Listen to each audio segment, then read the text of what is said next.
ओम शांति।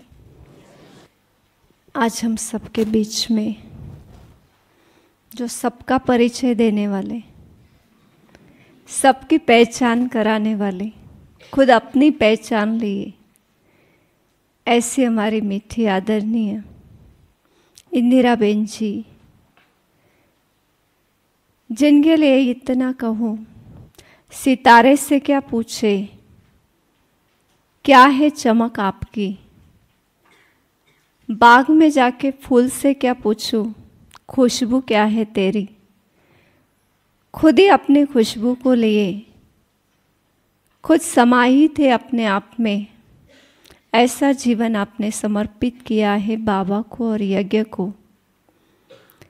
परिचय तो क्या दूँ, इतना नहीं है मुझे, पर इतना कहूँ, आपके नाम में ही आपका परिचय समाहित है।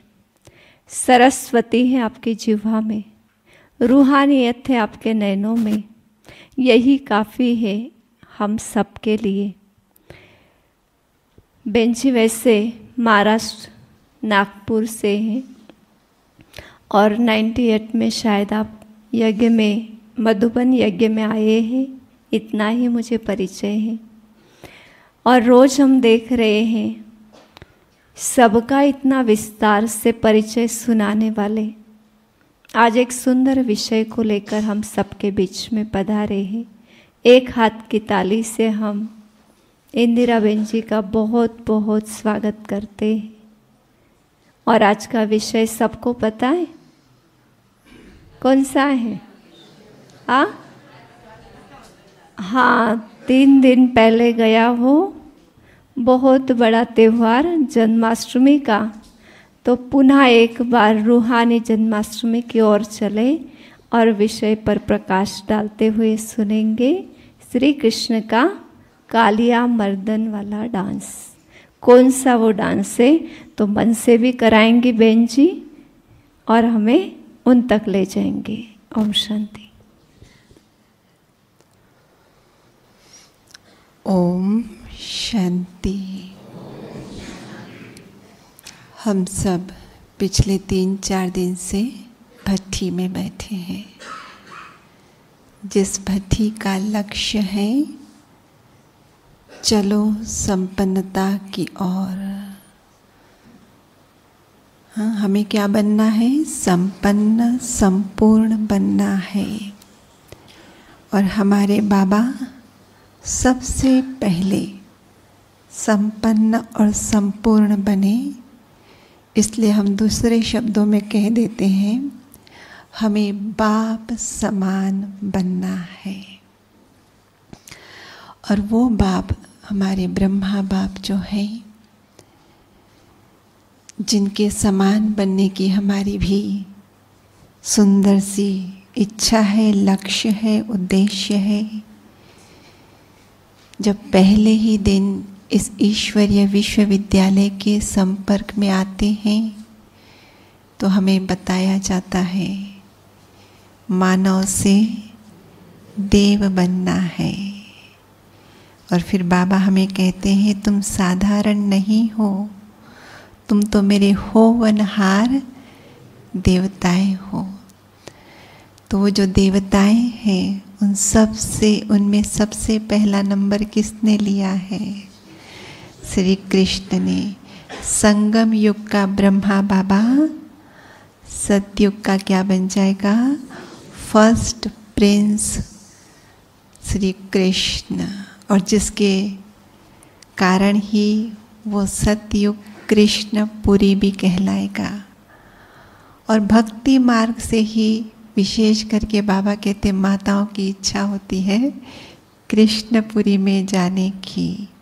ऐसे सभी की होती है, पर खास माताओं के लिए वर्णन आता है कि हम भी कृष्णपुरी में जाएं, हम भी कृष्ण के साथ खेल पाल करें। तो ये कृष्ण जो ब्रह्मा बाबा बने तो कैसे बने? भक्ति मार्ग में तो हमने जैसे कहा कि 3 दिन पहले आपकी भट्ठी की उद्घाटन ही उसी दिन हुआ है, श्री कृष्ण जन्माष्टमी के दिन ही। हाँ, भक्ति में तो खूब नारे लगते हैं, बहुत सारे नए नारे लगाते हैं। क्या क्या गाते हैं बोलो? नंद के घर आनंद भयो, जय कन्हैया लाल की, हाथी घोड़ा पाल की, जय कन्हैया लाल की। तो नंद के घर आनंद भयो, है ना, कि जिसके आने से ही आनंद छा गया है सब। और तो वो नंद जिसके आने से ही आनंद छा जाता है, हमें भी वैसा ही बनना है। और वो नंद जिसके आने से ही आनंद छा गया, तो वो जब जन्मा है वो नंद, वो कृष्ण, नंद तो पिता का नाम है। नंद के घर आनंद भयो, क्यों? क्योंकि श्री कृष्ण का जन्म हुआ है। तो वो जो श्री कृष्ण बताते हैं, जो नंद के घर पैदा हुए हैं और आनंद छा गया है, वो श्री कृष्ण कौन से वर्ण वाले हैं?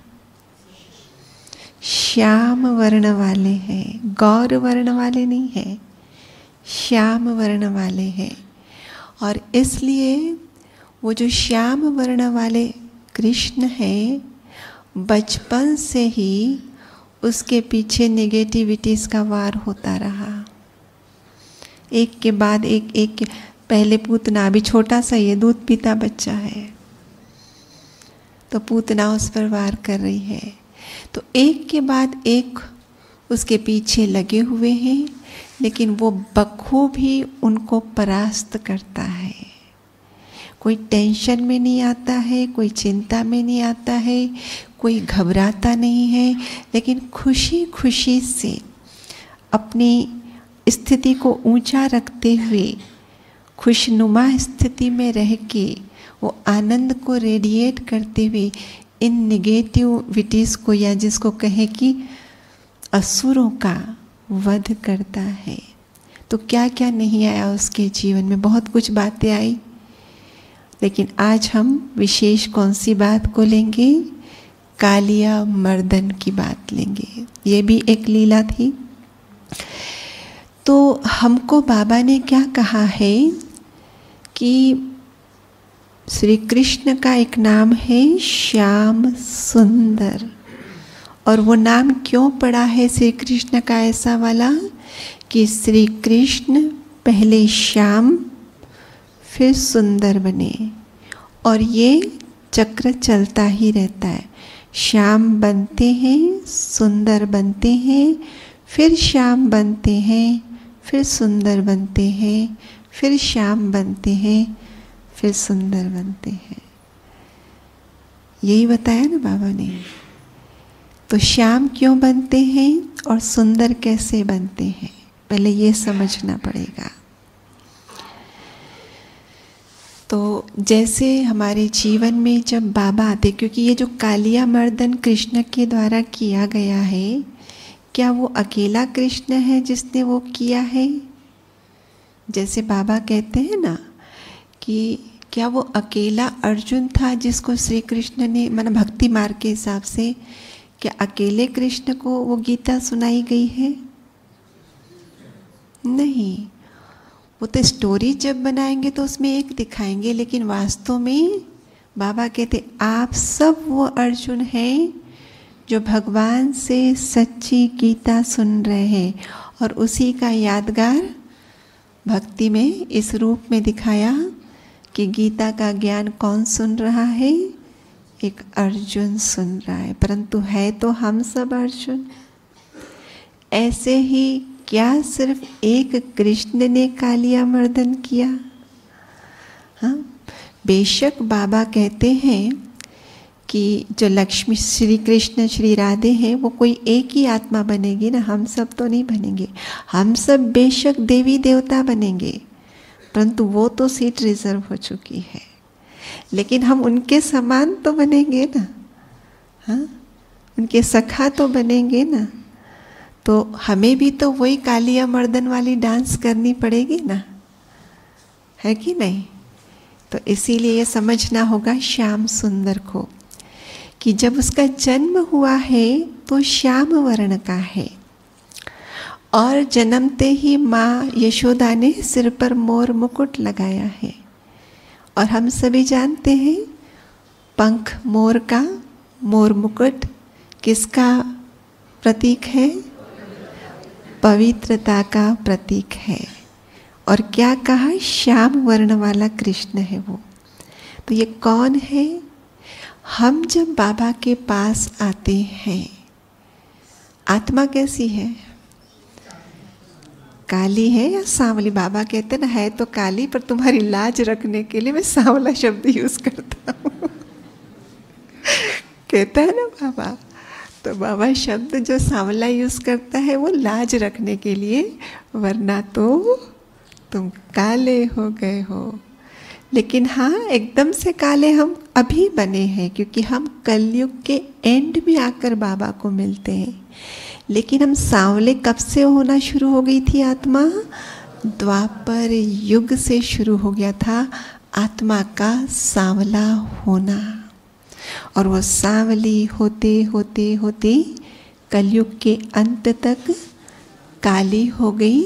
लेकिन बाबा को थोड़ी हमारी इज्जत है, हमारी लाज नहीं गवाता है, तो कहता है तुम सांवले हो।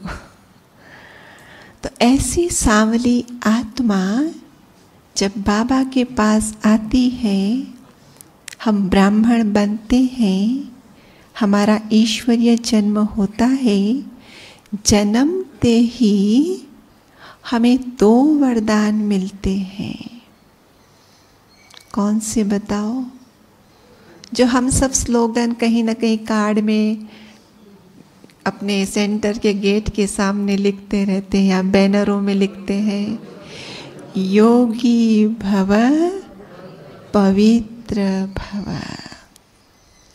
तो श्याम वर्ण वाला कृष्ण है, मतलब प्योर आत्मा नहीं है। अभी एक इम्प्योर आत्मा की कहानी है कि वो इम्प्योर आत्मा जो बाबा के पास आ गई है और अब प्योरिटी के पथ का अनुसरण करना आरंभ कर दिया है। तो हम सब भी वही कृष्ण हैं, लेकिन कृष्ण बनने जाएंगे अभी, क्योंकि कृष्ण तो सतयुग का प्रिंस है। अभी तो ब्रह्मा कहला रहा है ना, लेकिन यही वो आत्मा होगी जो आगे जाकर कृष्ण बनेगी। तो ऐसे ही हम ही आत्मा जाके देवता बनेंगे आगे। तो भले हमारा टाइटल कृष्ण नहीं, पर कृष्ण भी तो एक देवता है और हम भी तो देवता ही बनने जा रहे हैं। तो ये हमारी भी कहानी है, अकेले श्री कृष्ण की कहानी नहीं है। कि जब आत्मा सांवली काली हो गई है, तब हम बाबा के पास आए हैं और बाबा ने हमें ज्ञान दिया और हम पवित्रता के मार्ग पर चल पड़े। बाबा ने कहा और पूरे कल्प की कहानी दी, हमें आत्मज्ञान दिया, हमें खुद का परमात्मा ज्ञान दिया, हमें पूरे सृष्टि चक्र का ज्ञान दिया, हमें कर्मों का ज्ञान दिया, आत्मा की प्यूरिफिकेशन का ज्ञान दिया, है ना? कि कैसे ये आत्मा पूरे कल्प में चक्र लगाकर पहले उतरी थी परम धाम से। तो कैसी थी आत्मा? एकदम प्योर। जैसे सोना 16 कैरेट वाला होता है तो उसको क्या कहते हैं? 100% प्योर, जिसमें किसी भी प्रकार की अंश मात्र भी कोई एलॉय, कोई मिलावट नहीं है। ऐसी आत्मा पॉइंट ऑफ लाइट अपना पवित्र प्रकाश फैलाते हुए इस धरती पर आई, माँ के गर्भ में गई और सृष्टि रूपी रंगमंच पर पार्ट प्ले करना आरंभ किया। आई तो थी 100% प्योर, लेकिन जैसे ही शरीर धारण करके पार्ट प्ले करना शुरू किया, गिरती कला आरंभ हो गई। भले उस समय उस आत्मा को ये ज्ञान नहीं है कि मैं गिरती कला में जा रही हूँ। वो तो संगम ही एक ऐसा युग है जहाँ हमें तीनों कालों का ज्ञान है। कल क्या थे, आज क्या है और कल क्या बनेंगे, ये सिर्फ और सिर्फ संगम युग की देन है। सतयुग में जाके तो ये पूरा चक्र याद भी नहीं होगा, लेकिन डेफिनेटली सतयुग में हम अपनी यात्रा जो शुरू करेंगे 100% प्यूरिटी के साथ आरंभ करेंगे। लेकिन जैसे ही यात्रा आरंभ होगी हमारी प्यूरिटी का परसेंटेज गिरना आरंभ हो जाएगा। लेकिन वो इतना स्लो प्यूरिटी का लेवल कम होगा कि सतयुग में हमें पता ही नहीं चलेगा कि हमारी प्योरिटी कुछ कम हुई है। और इसीलिए सतयुग के हर देवी देवता का वर्णन 16 कला संपूर्ण। कभी सुना आपने 15 कला वाला देवता? जबकि अगर गिनती नीचे करनी है तो 16 के बाद एकदम 14 आता है क्या? आता है क्या 14? बीच में क्या आता है? 15 आता है। परंतु वो इतना स्लो, इतना धीरे धीरे वो कम होती है पवित्रता कि एहसास ही नहीं होता है कि कम हुआ है। जैसे पूनम का चांद हो, अगर आज मैं उसको कल भी देख लिया होता तो मुझे लगता है शायद आज है क्या पूनम का चांद, और चाहे कल भी देख लूँगी तो लगेगा आज है क्या पूनम का चांद। लेकिन अगर 2-3 दिन पहले देखूँ या 2-3 दिन बाद देखूँ तो नहीं वो दिखता नहीं है क्या, थोड़ा सा खाली है, ऐसे बोलेंगे ना। तो सतयुग में हम 16 कला संपूर्ण जरूर है, लेकिन धीरे धीरे उतरती कला है। पर 15 में आते आते वो एहसास नहीं है, वो इतना विजिबिलिटी नहीं है उसकी, प्रत्यक्ष रूप से दिखाई नहीं पड़ता है कि कम हुआ है। और इसीलिए कभी 15 कला वाले देवता का गायन कोई नहीं है। लेकिन जब त्रेता में आ जाते तब विजिबिलिटी आती है और तब तक 2 कला कम हो जाती है, और इसलिए हम कहते हैं 14 कला। तो बेशक हमारी कला कम हुई है, लेकिन हमारे में अभी इम्प्योरिटी नहीं आई है। प्योरिटी का लेवल जरूर कम हो रहा है, लेकिन इम्प्योरिटी नहीं आई। तो उस समय आत्मा गौर वर्ण की कहेंगे, पूरी प्योर एकदम चमक रही है, कोई भी इम्प्योरिटी नहीं है। लेकिन उस गौर वर्ण का जो परसेंटेज है, जैसे दुनिया में भी देखो ना, लोग तो बहुत लोग गोरे होते हैं, लेकिन 2 गोरे खड़े, ये ज़्यादा गोरा ये कम गोरा है, होता है नहीं होता है। 4-5 गोरे लोगों की गिनती में जो गिने जाते हैं और खड़े कर दो, अंतर महसूस होता है नहीं होता है। इवन जिसको सांवला कहते हो उन 4-5 को खड़ा कर दो, अंतर दिखेगा ना। तो गौर वर्ण हमारा तब भी है, लेकिन जो पहले जन्म में है उससे थोड़ा कम कम कम कम होते हुए 2 युग के बाद वो जाके श्याम वर्ण बन जाता है। क्यों? वहाँ पे कहाँ से इम्प्योरिटी आई? श्याम वर्ण माना ही जहाँ इम्प्योरिटी ने प्रवेश किया है। कहाँ से आ गई इम्प्योरिटी? वहाँ पे प्रश्न उठता है ना कि हमने ऐसे कुछ कर्म तो वहाँ किए नहीं, सिर्फ संगम में जो कमाई की वो हमने वहाँ पर उसकी प्रारब्ध के रूप में उसको भोगा है। बुरा तो हमने कुछ भी नहीं किया है, तो फिर हमारे में इम्प्योरिटी कैसे आ गई? कैसे हम गौर से श्याम बन गए? तो हुआ क्या, संगम में हमने मेहनत की। किस चीज की? जब बाबा के पास आए तो शूद्र थे, श्याम वर्ण के थे, काले वर्ण के लेकिन श्याम वर्ण के तो शूद्र थे। फिर बाबा ने हमें गाइडेंस दी, ब्राह्मण जन्म हुआ बाबा की गोद में और हम ब्राह्मण बने। और ब्राह्मण जैसे ही बने तो ज्ञान मिला तुम आत्मा हो, देह नहीं हो। तो पहले हम देह अभिमानी स्थिति में रहते थे और अभी ब्राह्मण बनने के बाद देही अभिमानी स्थिति में रहते नहीं हैं, रहने का पुरुषार्थ करते हैं। सच है नहीं? ये हमें सिखाया गया है कि अभी आपको रहना है, लेकिन कितनी सफलता, हम कितना पुरुषार्थ करते हैं, उस पर मदार है सारा।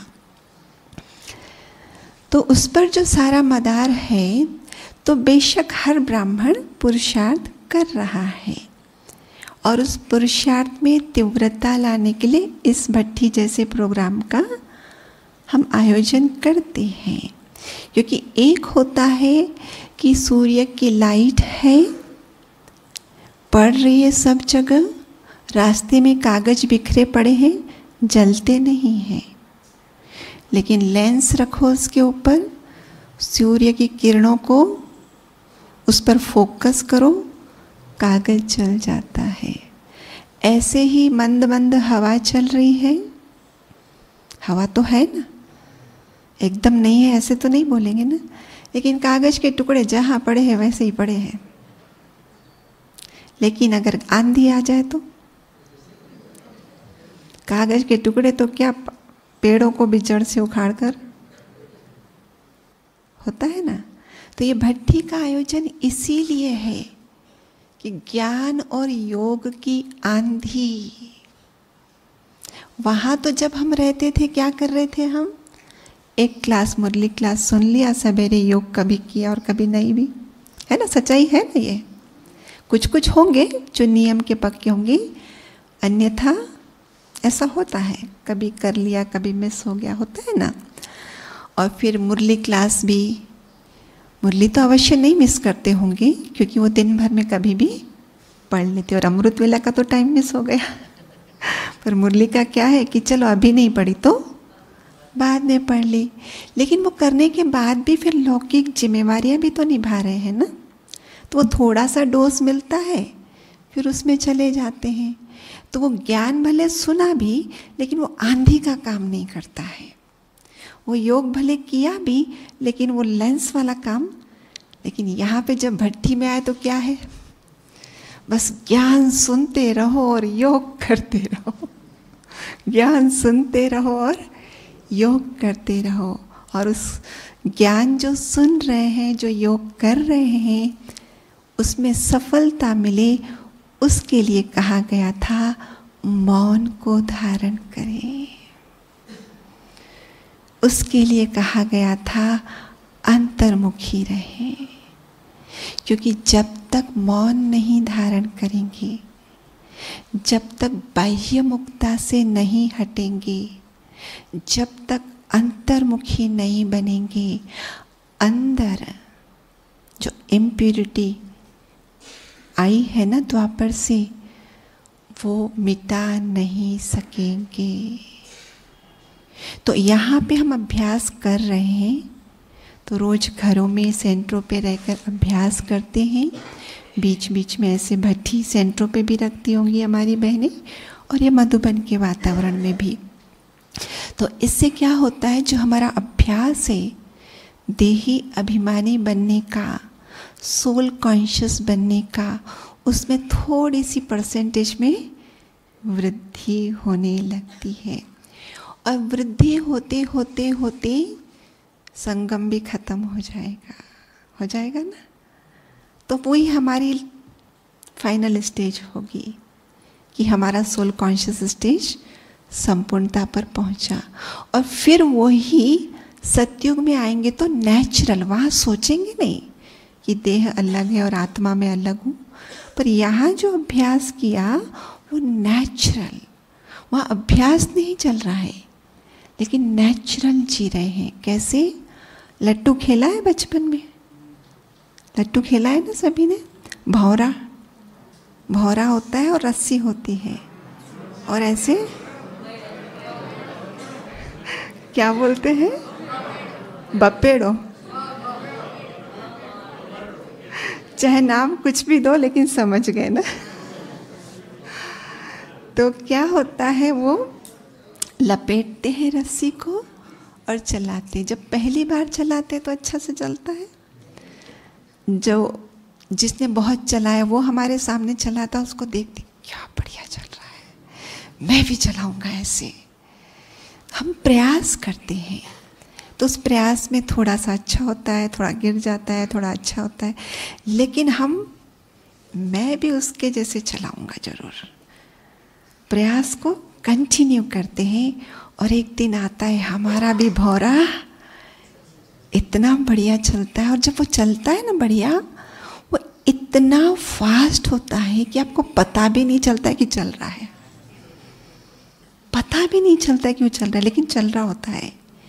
लेकिन धीरे धीरे अब उसकी स्पीड कम होते होते एक स्टेज पे आती है वो धीमापन। अब थोड़ा सा उसका लड़खड़ाना, वो धीरे होना दिखाई पड़ता है, और उस धीरे के बाद लड़खड़ाना भी दिखाई पड़ता है और फिर गिर जाता है। तो ऐसे ही यहाँ तो हमने अभ्यास कर रहे हैं, एक दिन हम इसमें एक्सपर्ट हो जाएंगे और ट्रांसफ़र हो जाएंगे। हम यहाँ से परमधाम चले जाएंगे और परमधाम से सतयुग में आ जाएंगे। तो जो यहाँ पे लट्टू खेला, वहाँ पे अब ऑटोमेटिक चलता रहेगा, ऑटोमेटिक चलता रहेगा 2 युग तक। लेकिन 2 युग के बाद वो गिर पड़ेगा, मतलब सोल कॉन्शियस 0 पे चली जाएगी। और अब द्वापर से बॉडी कॉन्शियस शुरू हो जाएगा। बॉडी कॉन्शियसनेस शुरू हुआ, इसका मतलब वो उस समय नहीं शुरू हुआ है, उसके बीच तो, क्योंकि ये सोल कॉन्शियस में हम जमे हुए थे, जैसे बहुत खुशबू के अंदर बदबू का एहसास नहीं होता है, लेकिन बीज आने लगेगा। कैसे? क्योंकि बॉडी कॉन्शियस माना ही क्या, हम जब सतयुग में आएंगे तो क्या बॉडी नहीं देखेंगे क्या किसी के, पर भाव बहुत शुद्ध होंगे। इसीलिए तो हर अंग के लिए वह क्या कह दिया, कमल नयन मुख कमल। भावों में कोई भी अशुद्धि नहीं होंगी, लेकिन वो रूप रंग, वो वस्तु वैभव, उन सब की इमेज अंदर तो रहेगी ना। आँखों के द्वारा तो सब कुछ जाएगा, कानों के द्वारा जो ध्वनियाँ सुनेंगे वो अंदर जाएगा, मुख के द्वारा जो भोजन खाएंगे उनकी टेस्ट की प्रिंट तो वहाँ रहेगी, नाक के द्वारा जो वहाँ की बढ़िया सी खुशबू लेंगे वो भी तो अंदर रहेगी, त्वचा के द्वारा जो स्पर्श वहाँ के अनुभव करेंगे वो सारे तो अंदर रहेंगे ना। तो जब तक सोल कॉन्शियस होगी वो कोई प्रभाव हमारे पर नहीं छोड़ेंगे। लेकिन जिस घड़ी सोल कॉन्शियस 0 पे चला जाएगा, बॉडी कॉन्शियसनेस इमर्ज होगा। ये है इम्प्योरिटी कैसे आई। हमने कुछ किया नहीं था बुरा, लेकिन फिर भी हमारे में इम्प्योरिटी कैसे आई, हमारा प्रश्न रहता है ना। प्रिंट तो अंदर जा रहे हैं ना सारे, जो भी देखेंगे अंदर जाएगा, तो इम्प्योरिटी वहाँ से आई। और फिर वहाँ से एक बार जो शुरू हुआ तो बढ़ता गया, जिसको बाबा ने कहा काले बन गए हो, पर फिर भी बाबा सांवला शब्द यूज़ करेगा कि श्याम से। तो मैं क्या बता रही थी, कृष्ण की कहानी ना। तो कृष्ण जैसे कहा कि जन्मा है तो श्याम का वर्ण है, श्याम वर्ण है, और मोर मुकुट लगा दिया।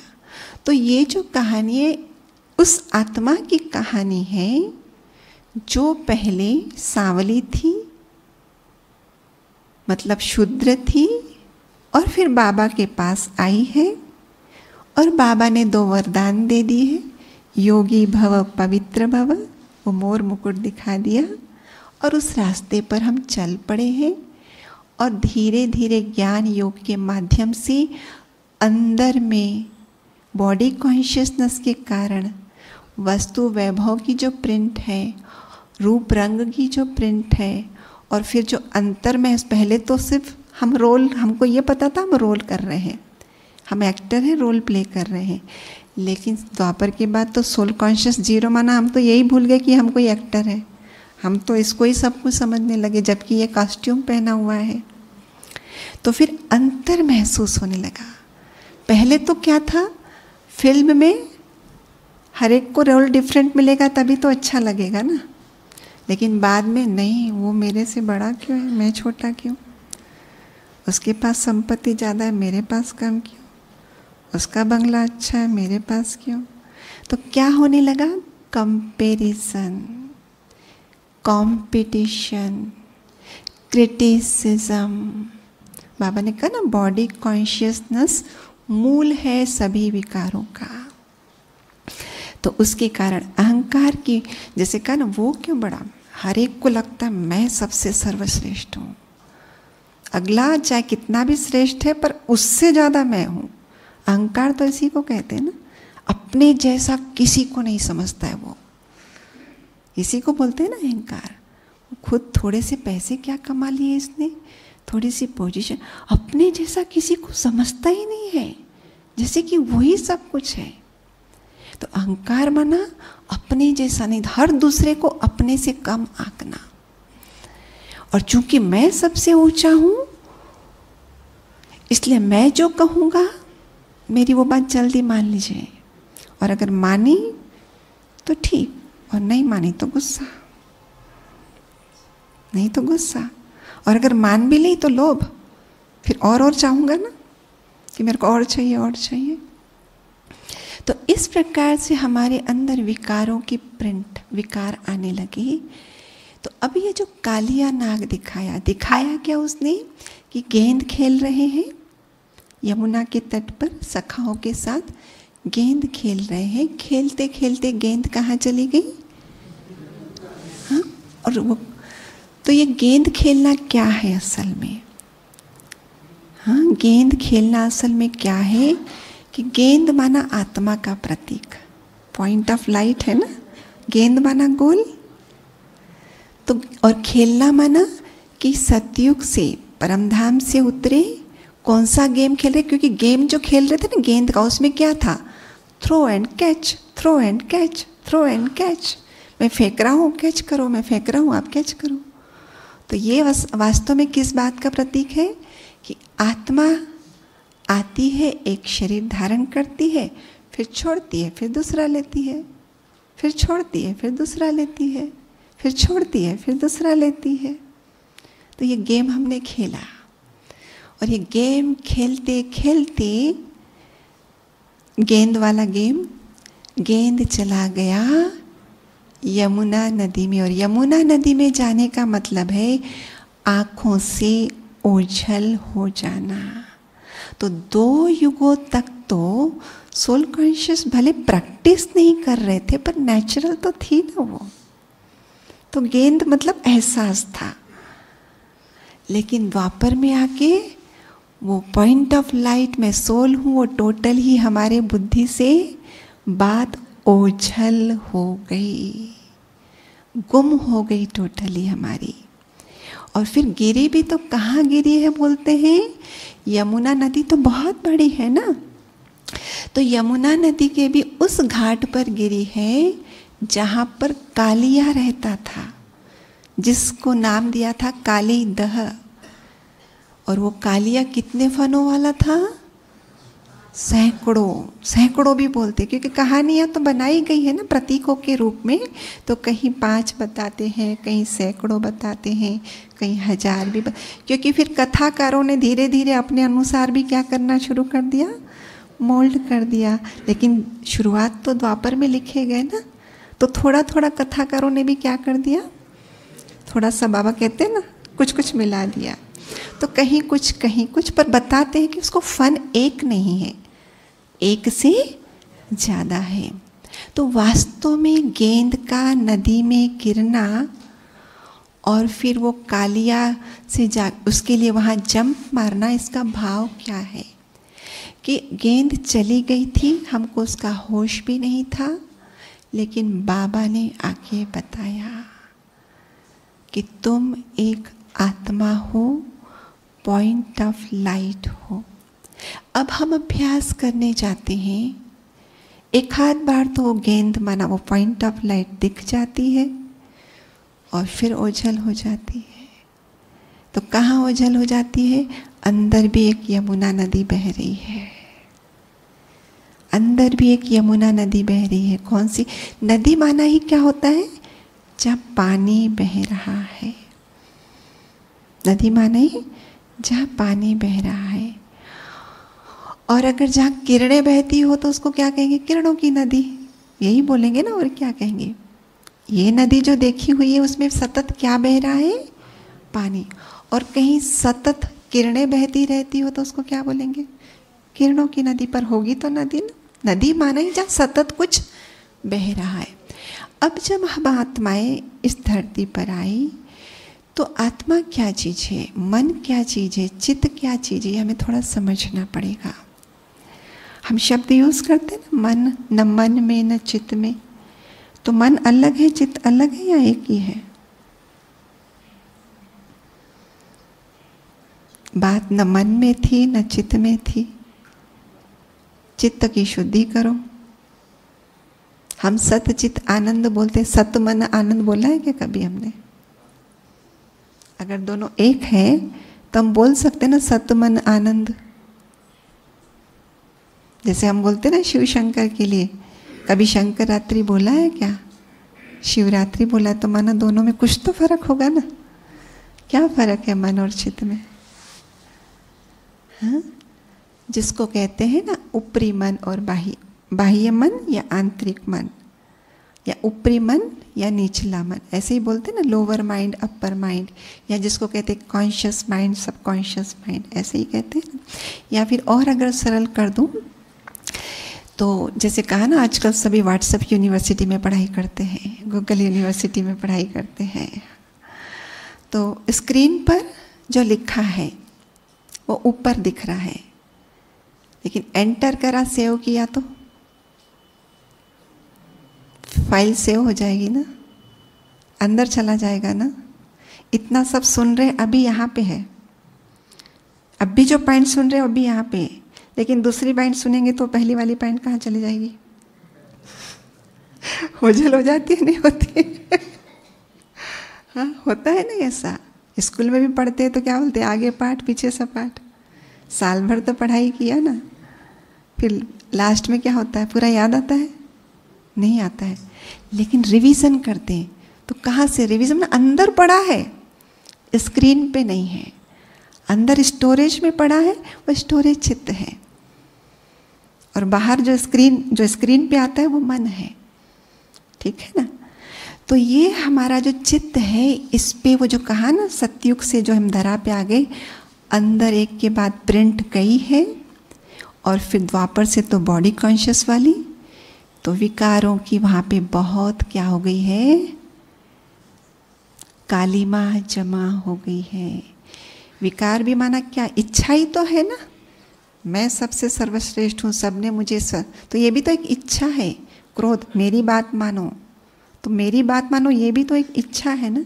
तो इच्छाओं का, तृष्णाओं का वहाँ पे ढेर लगा पड़ा है, जिसको कहा कालिया नाग बैठा है। और सिर्फ नाग नहीं कहा, इतने सारे उसके फन है।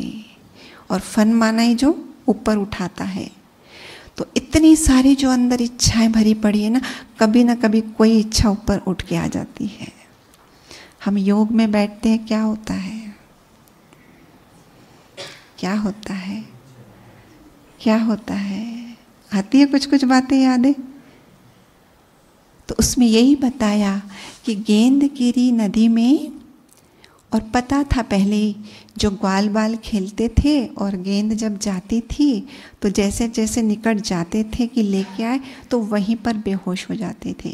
तो पता चल गया था कृष्ण को कि इस यमुना नदी के पानी में विष घुल गया है, क्योंकि यहाँ कालिया सिर्फ बैठा नहीं है, लेकिन उसने पूरे उस एरिया में विष घोल दिया। और इतना विष घोल दिया है कि उस पानी की वेपर भी जो उड़ती है, वो वेपर भी जब बाष्प भी जिसको लगती है और वो उसको क्या कर देती है, क्योंकि उसमें विष की मिलावट है, वो बेहोश हो जाते हैं। और इसके लिए कोई उपचार करना चाहिए। मतलब जब तक उस कालिया नाग को निकाल के नहीं फेंकेंगे, इसका उपचार करके कोई फायदा नहीं, क्योंकि फिर दूसरे आएंगे, ग्वाल बाल खेलेंगे, या दूसरे दिन आएंगे, फिर वही हाल होने वाला है। इसलिए इस कालिया नाग को ही उठाकर फेंक देना है, और उसको उठाकर फेंक देना है तो अंदर जाने के लिए बहाना चाहिए ना। तो गेंद फेंक दी, ऐसा बोल दिया कि गेंद फेंकी और गेंद ढूंढने के लिए गए। तो जब गेंद ढूंढने गए तो वो वहाँ पे क्या कर रहे, पानी में श्री कृष्ण जाके पानी का मंथन कर रहे हैं, खूब गजगोर आवाज़ और बहुत तेजी से कर रहे हैं। तो जब पानी को बहुत गजगोर माना तेजी से करोगे तो मंथन तो कितना गजगोर होगा, और उस गजगोर से कालिया नाग जो उस नदी के बिस्तरे पर, नीचे भी तो आइलैंड होते हैं ना, उस पे जो सोया हुआ था, उस गजगोर से उसकी आँख खुलती है, उसको साउंड सुनाई देती है, कौन है मेरे निवास स्थान पर आने की इतनी हिम्मत की है। और ऐसा बोल के वो उठ के अपने फन को लेते हुए ऊपर आया, नदी के सतह के ऊपर आया। ग्वाल बाल तो बाहर खड़े थे, और जो जंप भी लगाया है ना नदी में, ऐसे नहीं लगाया है, का कदम्ब के पेड़ पर चढ़ा, उसकी टॉप में गया और टॉप से जाके कूदा, तभी तो बहुत गजगोर आवाज होगी। और वहाँ से जाके कूदा है, और फिर वो नाग आया है, तो इधर बाहर जो खड़े थे उन्होंने भी दृश्य देख लिया। तो नाग ने जब देखा कौन मेरे साथ इतना पंगा लेने के लिए आया, इसको दिखाता हूँ, तो नाग की वृत्ति होती है, शिकार कैसे करता है, अपनी पूंछ से अपना, उसका जो शरीर है एक लंबा पूंछ ही है, उसी को कुंडली बनाता जाता है, उसमें लपेटता जाता है अपने शिकार को, और उसमें टाइट कर देता है। टाइट करके जिसको भी फंसा है वो लुप्त हो जाएगा ना, और फिर वो उसको फन से, मुख से निगल लेता है। तो इसने भी ऐसे ही किया, इसको लपेटता गया और टाइट करता गया। लेकिन कृष्ण भी उसकी बात को समझ गया था। उसने क्या किया, उसने अपने आप को एक्सपांड किया। तो उसकी नसें क्या होंगी, फटेगी नहीं फटेगी। तो उसको अंदाजा लग गया, अभी मैंने अगर इस टाइटनेस को ढीला नहीं किया ना, मेरी पूंछ ही खत्म हो जाएगी। तो उसने उसको ढीला छोड़ा। जैसे ही ढीला छोड़ा तो कृष्ण पानी में फिर से उसके पकड़ से बाहर आ गए और उसके फन के ऊपर आ गए और उसको दबाने लगे। तो पहले जो दृश्य था, जब उसको लपेटा गया, सब ग्वाल बाल देखकर हायसे में आ गए। जाके नंद बाबा को और यशोदा को बुला के लाए, कैसा अनर्थ हो गया है। और वो सब आए हैं और वो चाह रहे हैं कि हम जाके बचाएं, लेकिन उनको फिर रोक रहे कि ये तो विषैला जो भी जाएगा खत्म होके आएगा। लेकिन कृष्ण को एहसास हो गया था, ये बाहर जो देख रहे हैं, अगर मेरे को इस कंडीशन में देखेंगे तो ये तो इनका हालत बुरा हो जाएगा। इसलिए उन्होंने अपना शरीर को एक्सपैंड किया तो उसकी मस्ती उतरी, उसको लगा कि अभी मैं ही मर जाऊंगा। उसने ढीला छोड़ा तो वो उसकी पकड़ से बाहर आया, तो उसके सिर पे चढ़ गया। और वहाँ पे क्योंकि उसके कितने फन, सैकड़ों फन, और उस पे डांस करने लगा। एक पे डांस करके उसको नीचे करता है तो नाग दूसरा फन उठाता है, इसलिए वो दूसरे पे कूदता है। ऐसे करते करते नाग अपनी पूरी कोशिश करता है कि हर फन से ऊंचा उठा के उसको डिस्टर्ब करने का। लेकिन ये भी कूदा तो किसके साथ कूदा, तो कहा कदम्ब के पेड़ पर गया, पहले टॉप पर गया। इसीलिए हम कहते ये कूदना ही भट्ठी में जाना था। सबसे ओझल हो गए ना, अपने घर बार से दूर होकर आए ना अभी, तो इसीलिए हमने कहा था घर बार को याद नहीं करना, जिम्मेवारियों को याद नहीं करना। जब 3-4 दिन के लिए आप सौंप कर आ ही गए हो, तो उस दुनिया से जैसे कि हम मरे पड़े हैं, ऐसा मरजीवा होकर अगर हम भट्टी करें ना, सचमुच रिजल्ट आएगी। तो वो इसीलिए कहा कि उसने जंप पे मार दिया, और वो भी ऊपर जाके। तो जब आप यहाँ आए वो सब छोड़ के, तो हमें भी क्या करना है, आत्मिक स्थिति में स्थित होकर वो परमात्मा जो कल्प वृक्ष का बीज है उसके साथ कनेक्ट होकर अपने आप को पावरफुल बनाकर, फिर ये जो बीच बीच में आते हैं ना, भाई योग करने बैठे 5-10 मिनट तो ठीक रहा, फिर तो ये बात वो बात याद आने लगी ना। तो वो था कि पावरफुल बने, और ये जो अंदर से एक एक बात उठ रही थी इच्छाओं के रूप में या जो भी रिस्पॉन्स व्हाटएवर जो भी था वो एक एक उठती है, उस पर हमें डांस करना था। कौन सा डांस करना था? क्या किया उसने? डांस कैसे किया? यहाँ से बंसरी जो खोची हुई थी ना उसको भी निकाला और बंसरी भी बजाया। और बंसरी किस चीज की प्रतीक है? मुरली। तो ये जो हमारी इच्छाएं या जो भी अंदर में भरा पड़ा वो निकल रहा था ना, हमको क्या करना था? ये ज्ञान की पॉइंट्स बार बार सिमरण में लाना था। जो मुरली क्लास में पॉइंट्स मिल रही थी उसको बार बार सिमरण में लाना था। बाबा कहते हैं ना, स्मृति सो समर्थी। तो वो पावर आती और उस पावर से उसके ऊपर डांस चलता रहता। आखिर वो इच्छाएं, जैसे वो नाग भी क्या हुआ, पहले तो अहंकार दिखाया इस बालक को मैं मार के रहूंगा, ये कौन होता है, क्योंकि पहले तो उसको साधारण दिखा ना, पर जैसे ही उसने लपेटा और उसने एक्सपांड किया ना अपने आप को, उसी समय उसकी अक्ल ठिकाने आ गई थी। तो यहाँ पर भी लपेटा और उसने, कृष्ण ने एक्सपांड किया, माना हमको भी क्या करना था? वही कहा ना कि सघन योग, सघन ज्ञान, ज्ञान की आंधी तूफान, इसलिए कंटिन्यूस आपको क्लासेस में रहना था। आप तो कहेंगे बाकी लोग तो इधर पट्टी करने कौन आया है?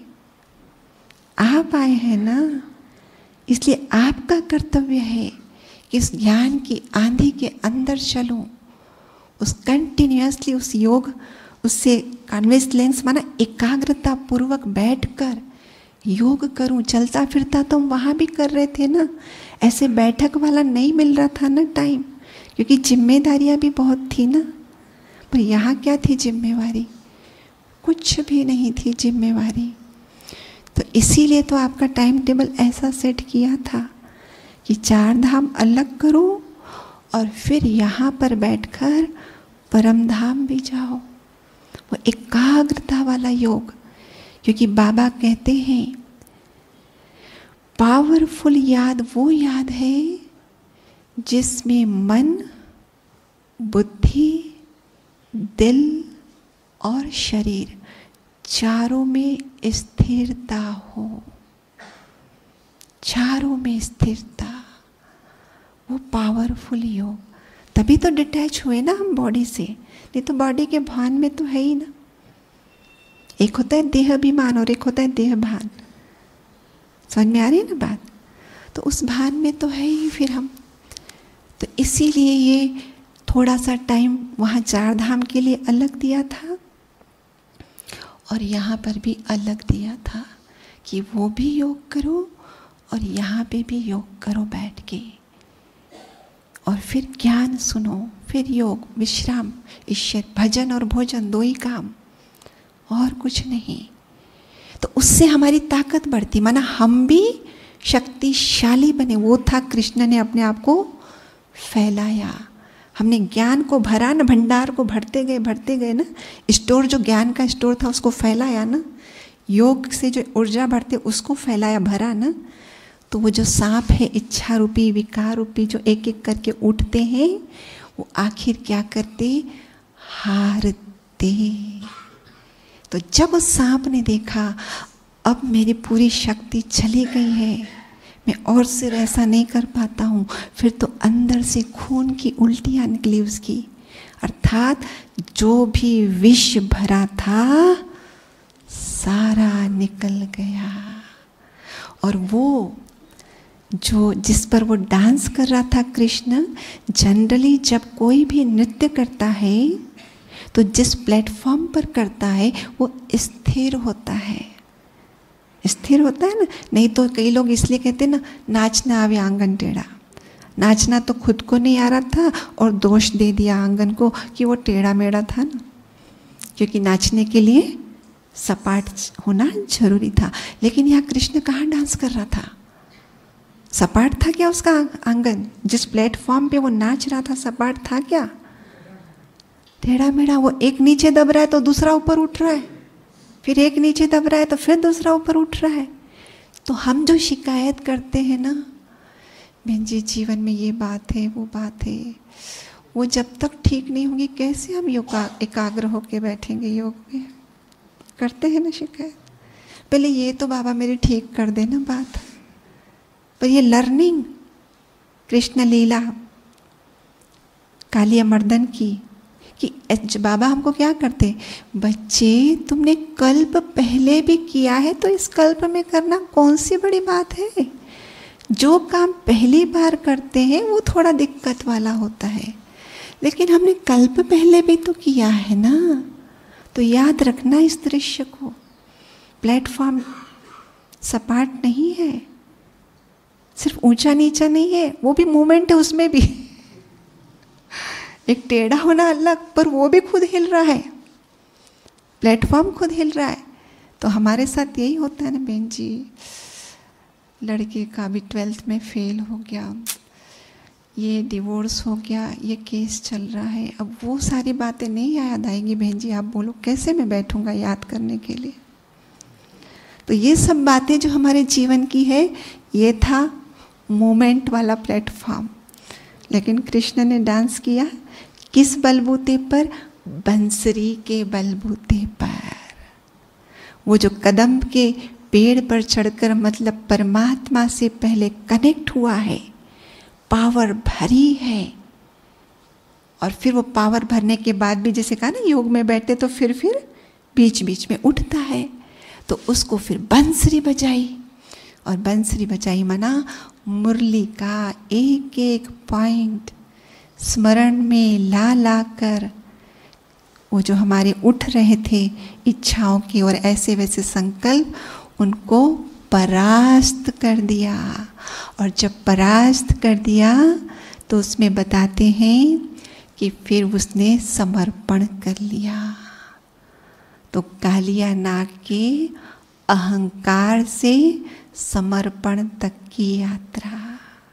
तो हमारे अंदर भी जो विकार है, मेन तो अहंकार ही है ना, बॉडी कॉन्शियसनेस, अभिमान, और वहाँ से सब समर्पण, इनको होना ही पड़ेगा। तो हम बार बार याद करें, कल्प पहले भी तो किया है ना, कोई नई बात थोड़ी है। तो जब पूरे विश्वास के साथ करेंगे सफलता मिलती है। और वो गेंद लेकर वापस आया है, और उसमें एक बात जो कही है वो कही है कि श्याम वर्ण वाला गया था ना वहाँ पे, जो कृष्ण था, लेकिन जब वो निकला है वहाँ से, बंसरी बजा रहा है और उसके चेहरे पर टू मच दिव्यता है। जो रूप जाते समय था वो रूप आते समय नहीं था। क्यों?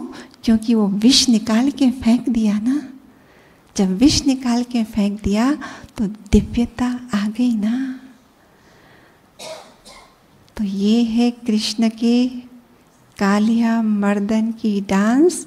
और वो एक अकेला कृष्ण नहीं, हर वो आत्मा जो सांवली थी, जो शुद्र थी, जो बाबा के पास आई है, जिसने बाबा से दोनों वरदान जन्मते ही ले लिए हैं, योगी भव, पवित्र भव, और उस मंजिल पर चलना शुरू कर दिया है, उनको ऐसी भटिया करना बहुत जरूरी है। किया था इस भट्टी का सचमुच ऐसा ही लाभ, या थोड़ा थोड़ा बाह्यमुख हो गए थे? हाँ, मौन तोड़ दिया था। इतना इम्पोर्टेंस नहीं समझ में आए कि क्यों 1 घंटा हमको ऐसे बिठा दिया गया है। न तो कोई कमेंट्री कराने आता था, बस लिख दिया 5 से 6 योग। कोई तो आता भी नहीं था, बिठा देते थे 2 जन को, इधर से गीत बजा दिया, बाबा की ड्रिल चालू कर दी, तो शायद लगा जाके बैठना ही तो है ना, तो आधे घंटे बाद जाते। क्यों अभी तक भी, उसमें भी बताया ना कि कृष्ण जन्म लिया और जन्म से उसके जीवन में एक एक सीने आई हैं, और उसके बाद अभी कितना बड़ा था, छोटा ही तो था ना।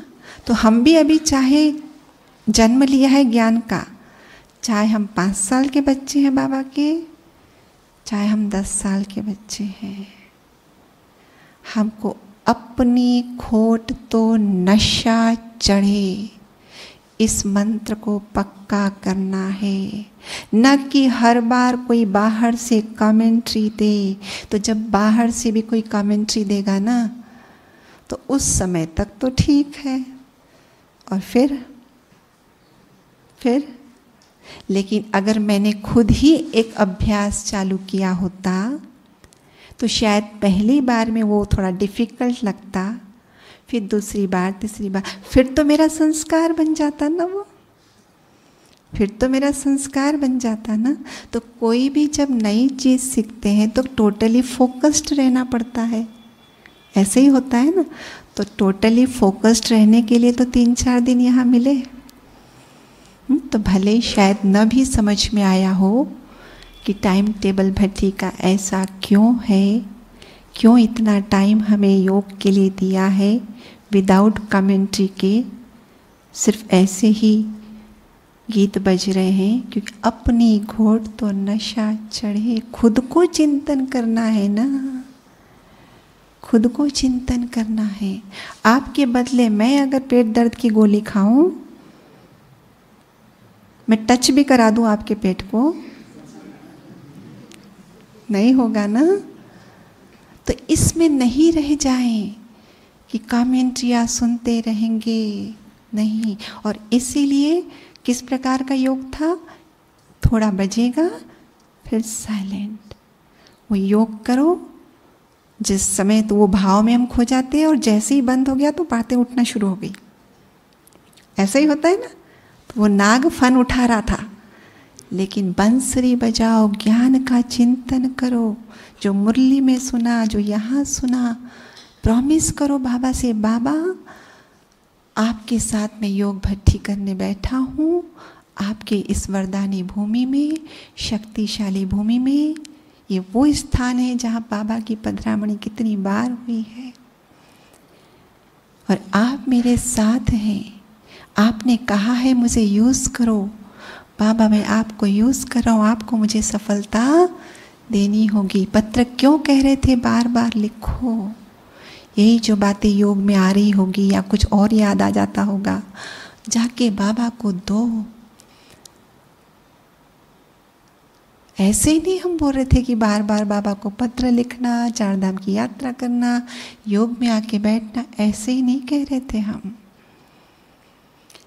वो सब बातें उसको देनी थी कि बाबा मैं योग में बैठता हूँ, अभी भी मुझे ऐसा सब आ रहा है, बाबा ये समर्पित करता हूँ मैं आपको। क्योंकि जब तक समर्पण नहीं तब तक मुक्ति नहीं। तो सच्चे दिल से जो भी कमी कमजोरियाँ योग में बैठने में भी ऊपर ऊपर आती हैं, उसको बाबा के सामने बता दो। बाबा आज भी इतने वर्ष का मैं आपका बच्चा बना हूँ, आज भी ये है, बाबा ये आप अपने पास रखो, मुझे तो बस आपकी मुरली ही, मुरली कहाँ रहती है, सदा अधरों पर रहती है। और मुरली अधरों पर रहने का मतलब ही, मुरली जो होती है ना, बंसरी जो होती है ना, काठ की लकड़ी की होती है, और वो काठ की जो लकड़ी, मतलब लकड़ी जो होती है, बाम्बू, जब धरती में उगता है तो ऐसे होता है। लेकिन जब उसकी बंसरी बनाई और जब बजाना शुरू किया, उसका सुंदर गीत निकले, होठों पर लगाया, उसको ऐसा रखना पड़ा, ऐसा नहीं, ऐसा रखना पड़ा। और ऐसा रखना माना धरती से कनेक्शन दूर, अर्थात अभी बॉडी कॉन्शियसनेस नहीं, अभी बाह्य मुक्ता नहीं, अब बातचीत नहीं, सिर्फ बाबा और बाबा। तब जाके अशरीरी बनेंगे, तब जाके फरिश्ता बनेंगे, तब जाके वो दिव्यता अपने आप हमारे से रेडिएट होती रहेगी और अपने आप हमारे से वो सकाश वाली सेवा होती रहेगी। तो क्लियर हुआ, हमें भी ऐसा डांस करना है, चाहे प्लेटफॉर्म हिल रहा हो, चाहे प्लेटफॉर्म नीचे ऊपर हो रहा हो, बाबा का हाथ पकड़ा है, साथ पकड़ा है, बाबा सर्वशक्तिवान है, जीत तो मेरी होनी ही है। जब कल्प पहले हुई है तो अब क्यों नहीं होगी, हमारी नहीं होगी तो किसकी होगी। इतने सुंदर विचारों के साथ जब भट्टी करेंगे, सचमुच फरिश्ता बनकर यहाँ से आप जाएंगे और लोग कहेंगे जो पहले वाले थे अभी वैसे नहीं है।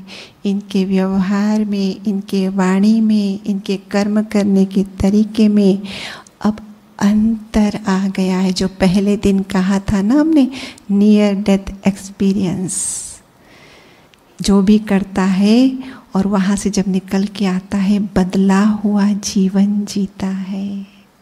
तो आप भी इस भट्टी से भले ही अब तक जो भी थोड़ी बहुत ढील रही होगी, थोड़ा सा जितना भी समय बाकी है, थोड़ा सा आपको अपने आप को नियम में बांधेंगे, गहरा योग करेंगे, ज्ञान के पॉइंट्स का चिंतन करेंगे, ताकि वो कालिया नाग को यहीं मार के ख़त्म करके, उसका विष ख़त्म करके दिव्य स्वरूप में इमर्ज होके फिर हम वहाँ जाएं।